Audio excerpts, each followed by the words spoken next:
Hey people, what is up? My name is Prince Will Chuka, and I'm the founder at Lead Right Media, a lead generation agency. So, in this very quick video, I want to just share with you the best practices to guarantee that your cold emails land in the inbox every single time.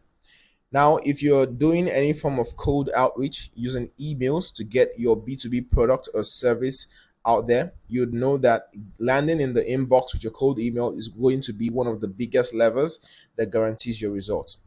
And your cold email stands no chance of getting any results if they don't get read by your leads. Now, the emails in the spam folder don't get any eyeballs, and that's not where you want your emails to be. So, here are some of the best practices to ensure that you land in the inbox every single time. Now, some of these things are just the basics. Why some are a little step further down the line, and they'll really help you along the way if you're trying to get in the inbox every single time. So the first one is setting up the DNS records, right? And this is one of those boring technical things that not everyone likes to pay attention to. But your DKIM, DMARC, and SPIF records are very essential to making sure that your emails are authenticated and that your domains cannot be spoofed or used by detractors to send out emails as well. So once you have this out of the way, they're very simple to set up. Once you have this out of the way, at least you check that box, and that should no longer be a reason why your emails are not in the inbox. Now, the second thing is setting up only 2 to 3 inboxes per domain, right? So it's very easy to get carried away and buy one domain and try to set up 10, 20 inboxes on one domain for the purpose of sending cold email. That's, just typical bad practice. What you want to do is set up only 2 to 3 inboxes on every single domain. If you want to set up more inbox to send more cold emails, you should buy more domains to set up more inboxes to send more cold emails. So the ideal number is 2 to 3 inboxes per domain. Okay. The third one is your ESP, the email service provider that you decide to use to set up the inboxes.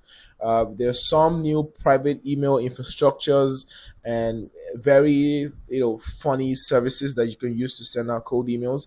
While some of them don't have a good reputation, and in the long term they might just go bust. You'll stand a very good chance working with like some of the most popular ones that tried and tested, like just Google and Outlook. So if you stick to some of the more popular ones that are tried and tested, or like Google and Outlook, your emails should stand the test of time without getting burned, and all your emails should land in the inbox every single time, right? And the fourth best practice is warming up the domains, right? So new domains most times are automatically blacklisted just because they're new, right? And there's nothing you can do about that, right? So what you want to do to get out of the blacklist is warm up the domains, warm up the inboxes for at least 14 days, before you use them to send cold emails.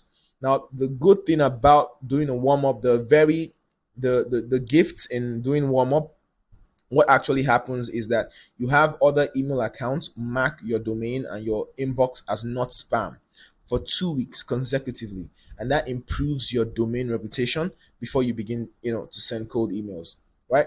And the fifth thing is scaling your sending volume steadily, right? So you don't want to go blast on the first day of using an inbox and start to send 20 cold emails from one inbox on day one. That's just wrong, right? So if you aim to send, I'm going to just pin out the mathematical scenario. If you aim to send, say, 1,000 cold emails every single day, right? So what you should aim to have is at least 33 inbox, right? 33 inbox accounts, right? And to set that up, you should have at least 11 domains. Like I said earlier, if you have 11 domains, at least if 3 email accounts are sitting on each of the 11 domains, that should bring the total number of email accounts you have to 33. And at maximum sending capacity, each of these 33 inboxes could be sending anywhere from 25 to 30 cold emails per day, and that should bring you neatly to 1,000 cold emails every single day, right? So the sixth best practice is heavy spin taxing.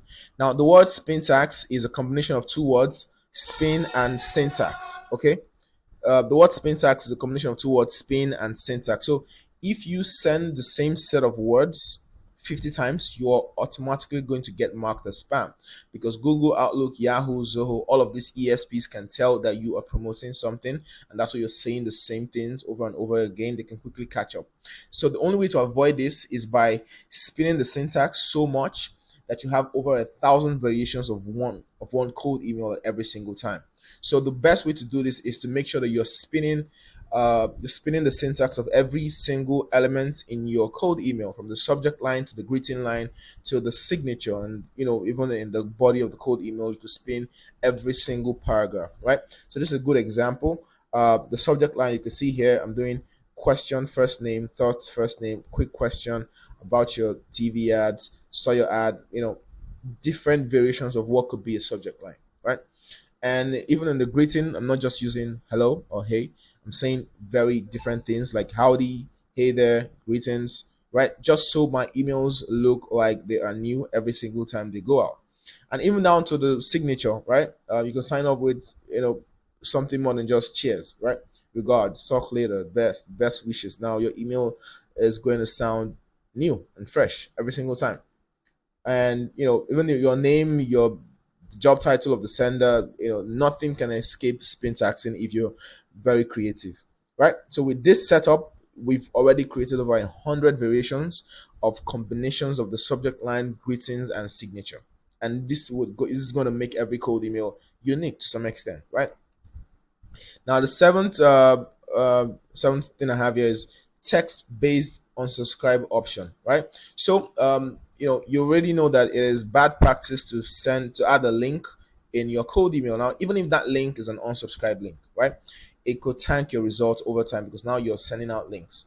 So the best way to have people unsubscribe from your cold email is by using a text-based option where they have to reply to unsubscribe, right?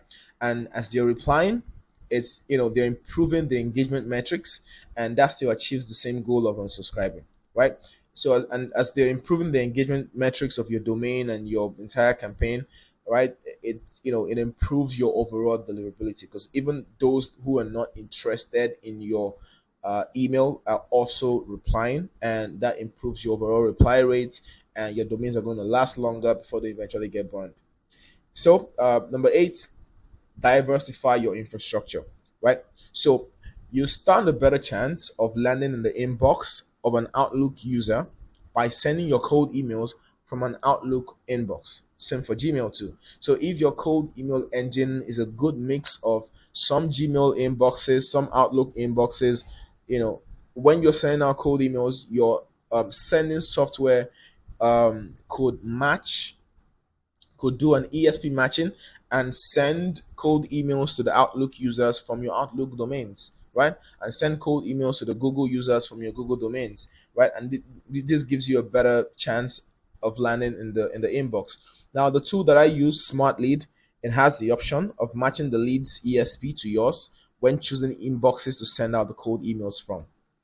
Number 9 is checking for spam traps. Now, you might do everything right with your cold email, but there are just some very, very terrible words that, when used in certain contexts, they just trigger the spam filters, right? So there's an exhaustive list of these words, and we can go through everything right now. But if you use a tool like Mail Meteor, right? Mail Meteor, just mailmeteor.com/spam dash checker, and you use this tool to check your cold email. It could help you flag the words that are potential spam traps, right? Number 10, like I said earlier, not sending links, files, or images in your cold email. So as a rule of thumb, never ever send a link, a file, or an image in your cold email. No links, even if it's your unsubscribe link, even if it's your your meeting booking link. Don't send any of that in your cold email, in the first cold email at least, right? And number 11 is tracking open rates and click-through rates. Now, when you track open rates all the time, right? To track open rates, your sending software has to put some images or some links inside of your cold email, and that's how they're able to know when someone opens the email, right? So when you track your open rates, you have a bunch of your emails going out with images, right? Because that's how open rates are tracked. So I know that sometimes you might need to know how many people are opening your emails. But the better metric to track for performance measurement is actually your reply rate and not your open rate. So because open rates, tracking your open rates is just counterproductive at the end of the day, right? So these 11 best practices are going to guarantee that your cold emails land in the inbox every single time, right?